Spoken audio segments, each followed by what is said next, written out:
예, 요한복음 9장 35절에서 41절 말씀입니다.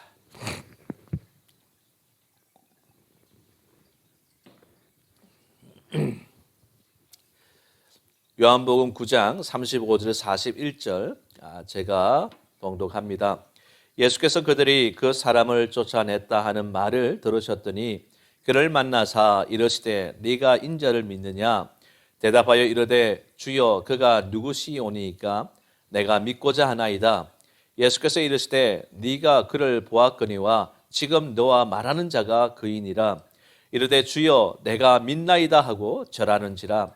예수께서 이르시되 내가 심판하러 이 세상에 왔으니 보지 못하는 자들은 보게 하고 보는 자들은 맹인이 되게 하려 함이라 하시니 바리새인 중에 예수와 함께 있던 자들이 이 말씀을 듣고 이르되 우리도 맹인인가?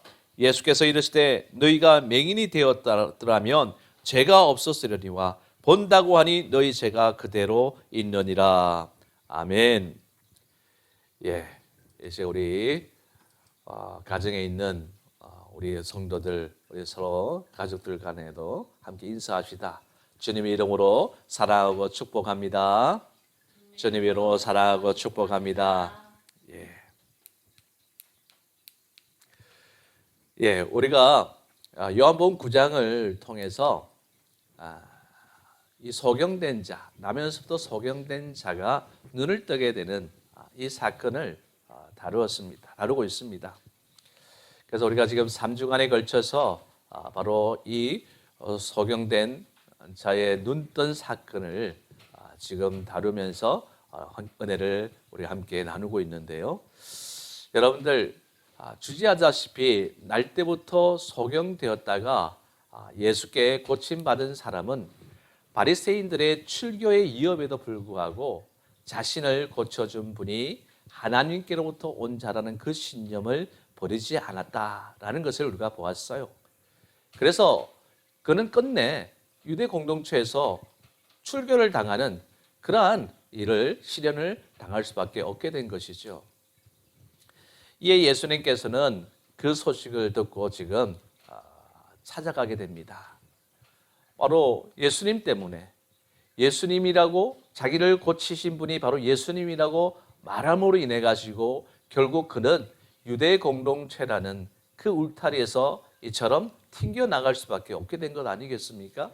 그러니까 자기가 가지고 있는 이 세상의 것들을 다 잃었다라고 볼 수밖에 없는 그런 상황인 것이죠. 이런 상황 속에서 예수님께서는 안타까움을 가지고 그를 찾아가서 오늘 만나서 위로하시고 당신이 그를 고쳐준 인자, 곧 메시아이신 것을 밝히 드러내시면서 그로 믿고 당신에 대한 신앙을 고백하게 하신 내용이 오늘 말씀에 등장합니다. 아울러서 예수님께서는 자신이 세상에 오신 목적이 보지 못하는 자를 보게 하고 보는 자를 소경되게 하는 심판을 행하기 위함이라고 선포하셨는데요. 이는 예수님 자신을 영접하는 자는 구원의 진리를 깨닫는 영적 안목을 지니게 될 것이지만 반대로 자신을 거부하는 자는 언제까지라도 영적 소경으로 남게 되어 죄악과 사망의 어둠 속을 영원히 헤매게 될 것이다. 이런 말씀을 하고 있는 것입니다. 한편 예수님의 말씀을 들은 바리새인들은 우리도 소경인가? 라고 반문함으로써 자신들이 누구보다도 율법에 정통하고 또한 심오한 신학적 지식을 갖고 있음을 과시함과 동시에 예수님의 말씀을 은근히 지금 조롱하였지만 이와 같은 바리새인들의 교만에 대해 예수님께서는 차라리 그들이 세상적으로 무지했다면, 세상적으로 눈을 뜨지 못하는 그런 소경이었다면 이런 영적인 소경이 되지는 않았을 것이지만 스스로를 의롭고 지혜로운 자로 여겼기 때문에 도리어 영적 무지와 교만에 빠져 하나님의 진노를 피할 길이 없다라고 책망하는 내용이 오늘 본문의 요지입니다. 우리는 오늘 본문을 통해서 예수님께서 이 땅에 오신 목적이 무엇인지를 다시 한번 우리가 확인을 할 수가 있어요. 우선 잃어버린 영혼을 찾기 위해서라는 것이죠. 오늘 35절 38절 말씀을 쭉 보시면 주님께서 눈뜬 자를 찾아가서 그에게로부터 믿음의 고백을 이끌어내신 내용을 다루고 있지 않습니까?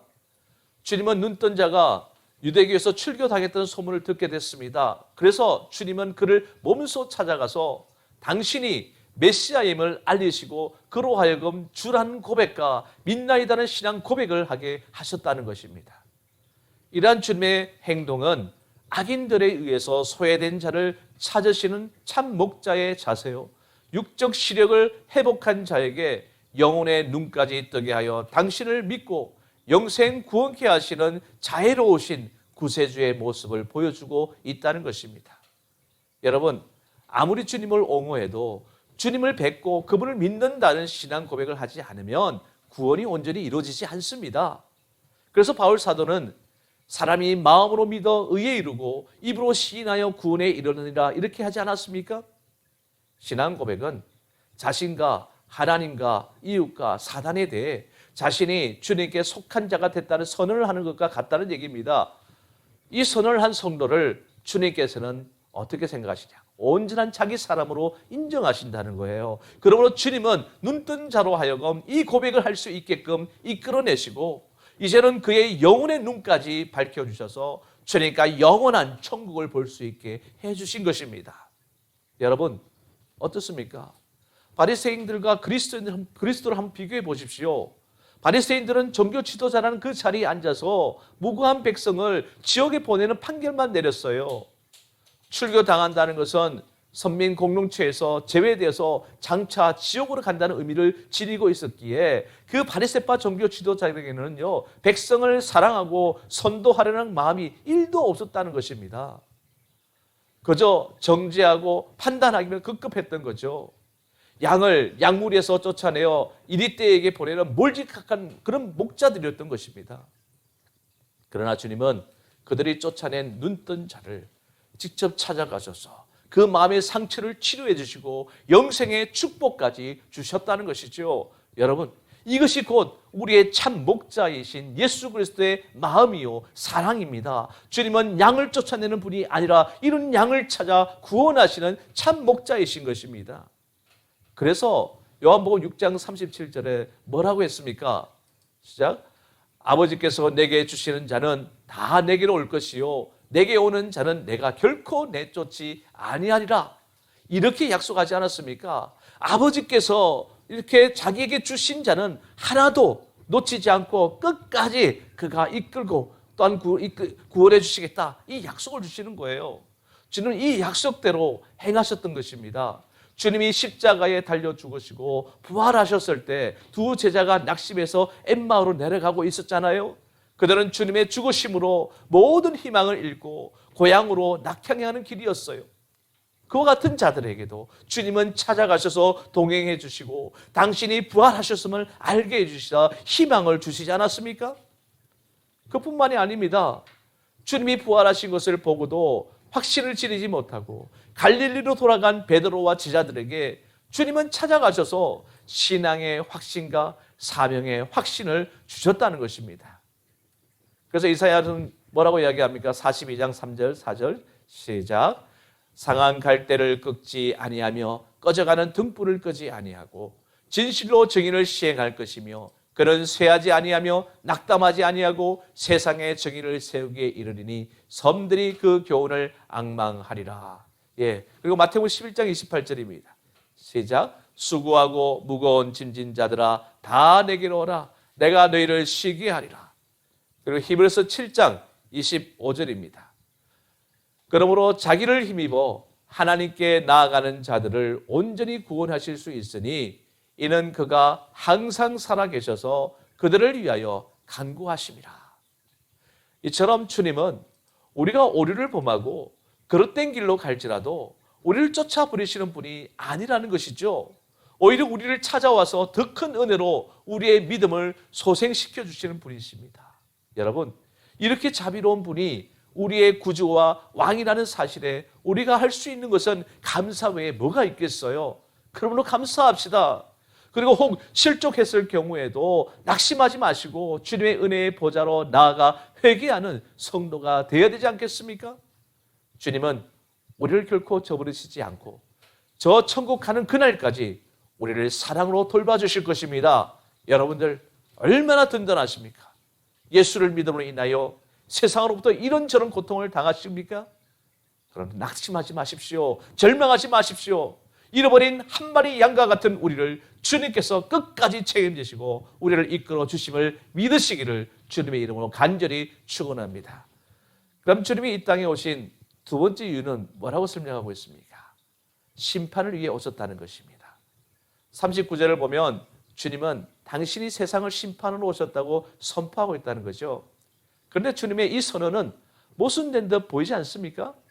왜냐하면 주님은 사역 초기에 요한복음 3장 17절에 보면 뭐라고 말씀하셨습니까? 우리 함께 읽겠습니다. 하나님이 그 아들을 세상에 보내신 것은 세상을 심판하려 하심이 아니요 그로 말미암아 세상이 구원을 받게 하려 하심이라. 이렇게 구원을 받게 하기 위해 오셨다고 말씀하셨기 때문이죠. 하지만 우리는 이 말씀에 그쳐서는 안 됩니다. 우리는 그 말씀 바로 뒤에 주님께서 하신 말씀을 간과해서는 아니 된다는 것이죠. 주님 18절에 뭐라고 이야기합니까?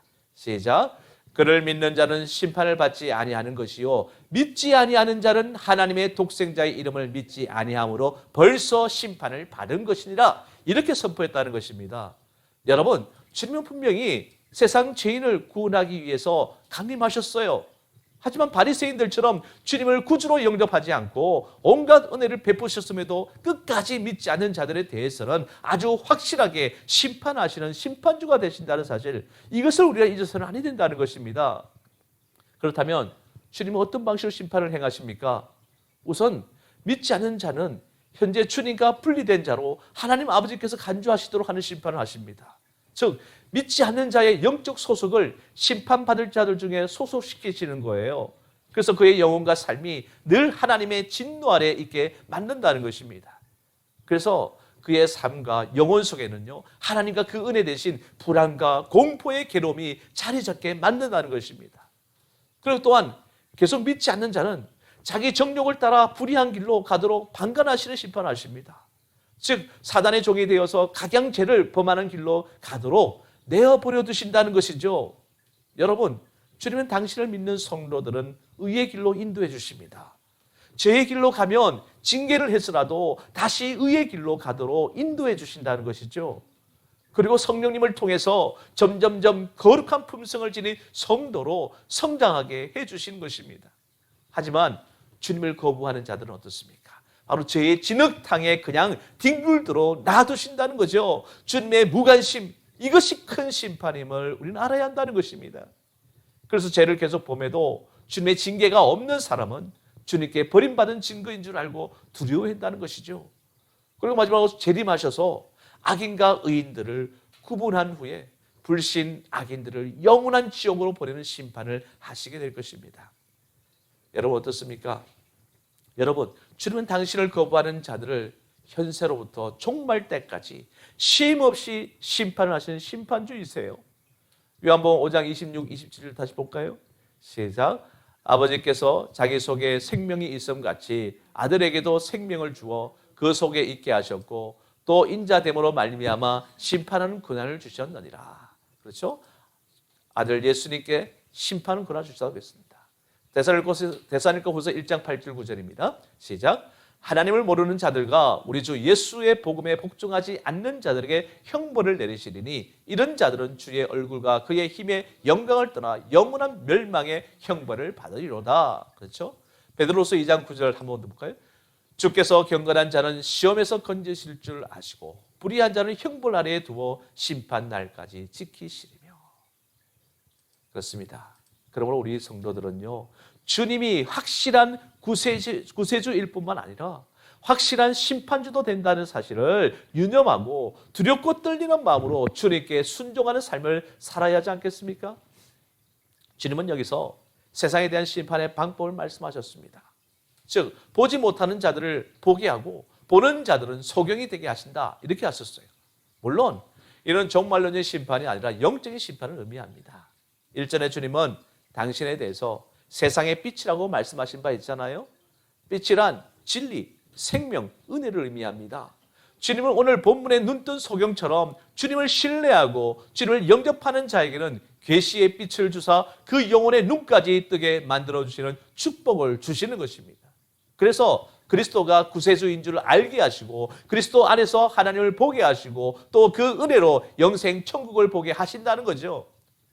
그리고 그리스도 안에 있는 천국의 진리인 사랑, 거룩함, 화평, 인내, 충성과 같은 고귀한 가치들을 깨닫고 행하는 자로 만들어주시는 것입니다.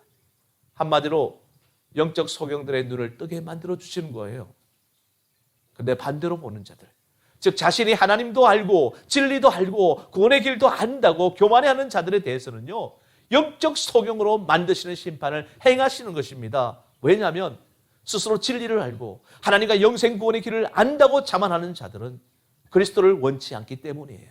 그들은 심령에 영적 교만이 가득 차서 그리스도를 영접할 여지가 없기 때문에 오히려 그리스도를 박대하고 대적한다는 것입니다.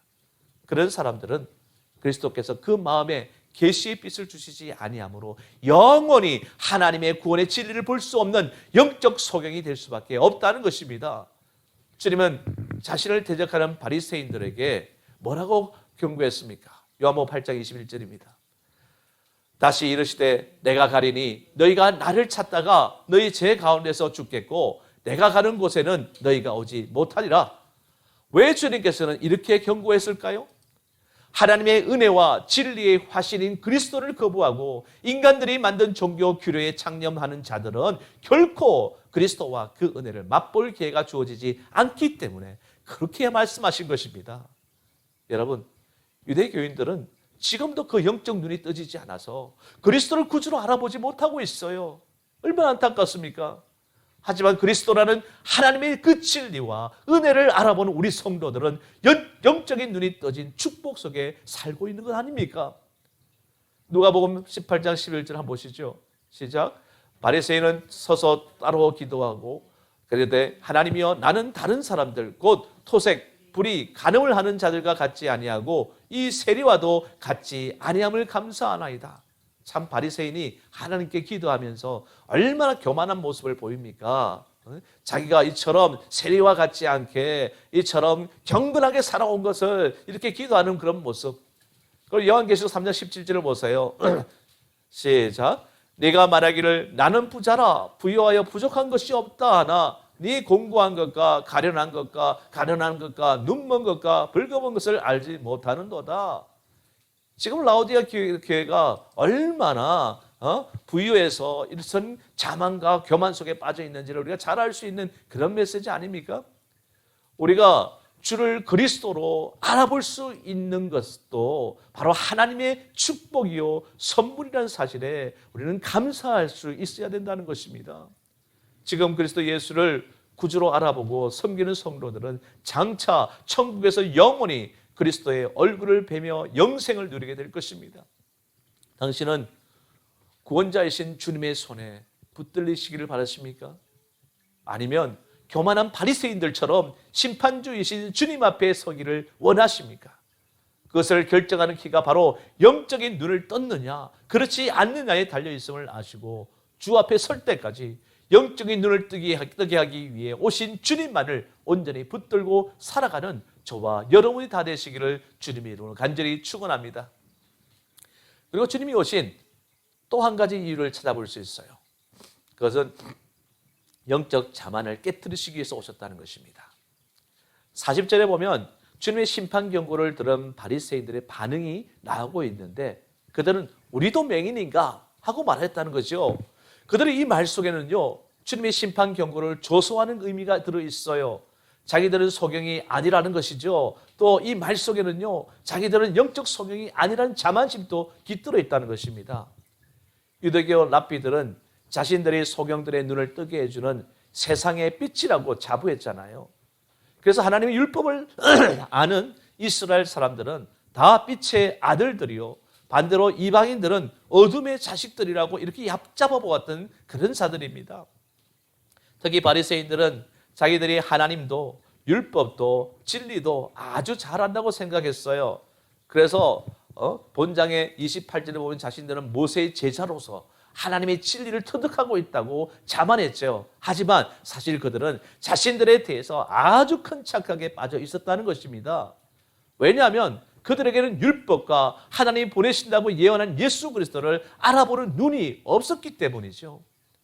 예수 그리스도는 하나님의 영광의 본체요 형상이십니다. 그리고 그분이 전하시는 말씀은 영생 얻는 진리예요. 또 그분이 하신 사역들은 죄인들을 구원하시려는 하나님 아버지의 영원 유일한 구원의 섭리였어요.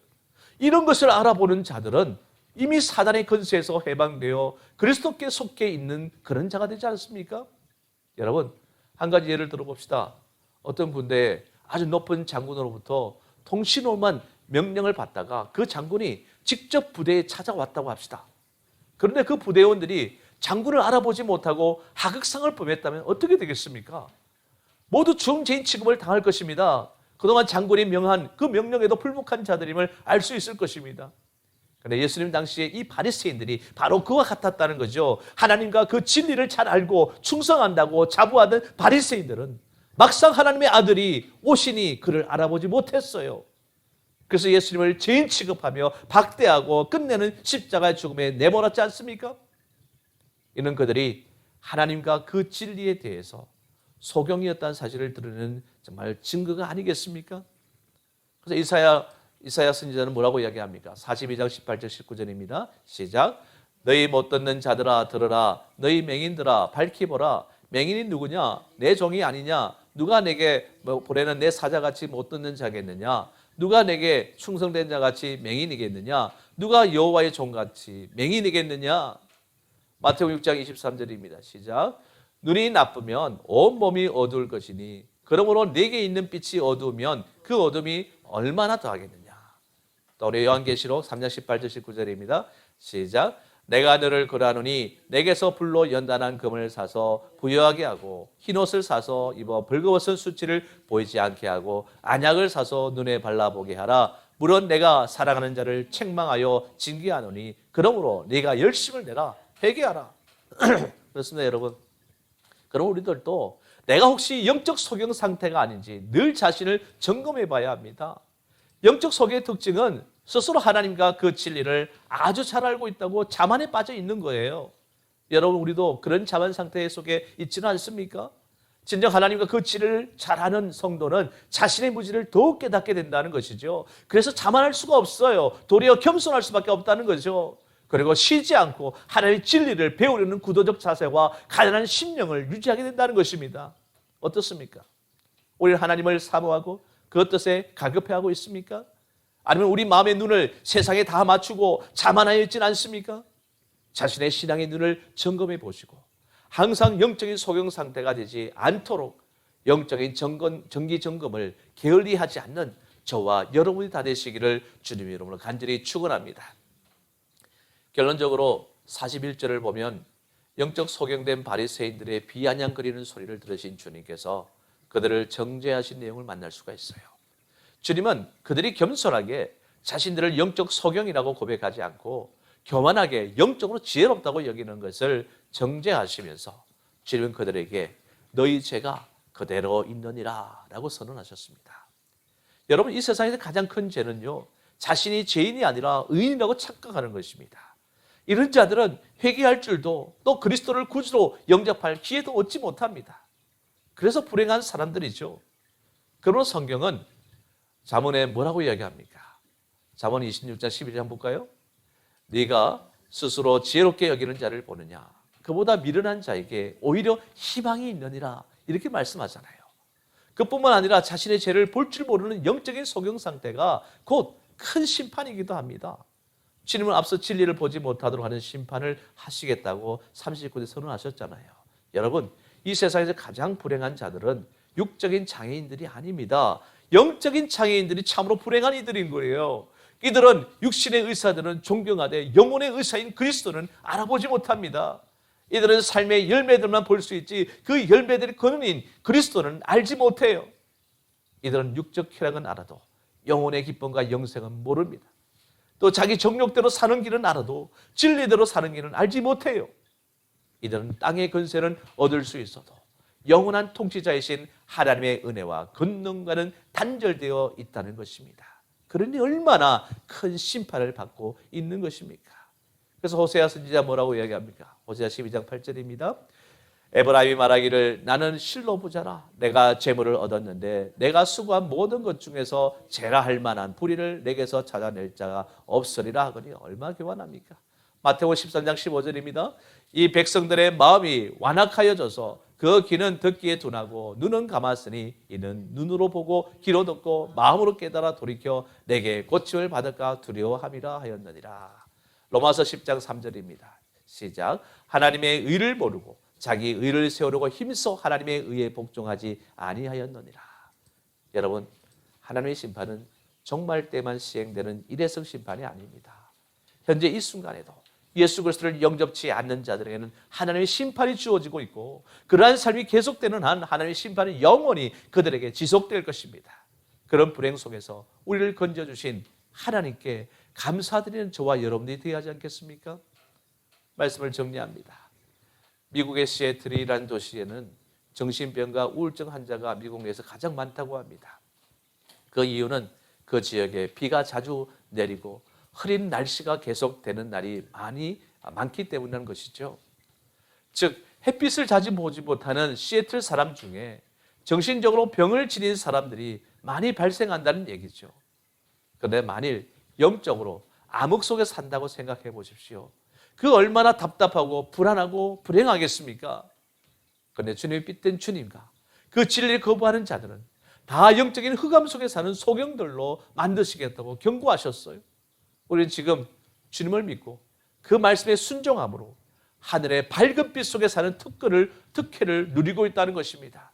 그러므로 우리는 자만하지 말고 늘 주님의 음성에 귀 기울이며 우리의 영혼의 눈을 성령의 말씀으로 밝히는 삶을 살아갈 수 있는 저와 여러분이 다 되시기를 주님의 이름으로 간절히 축원합니다.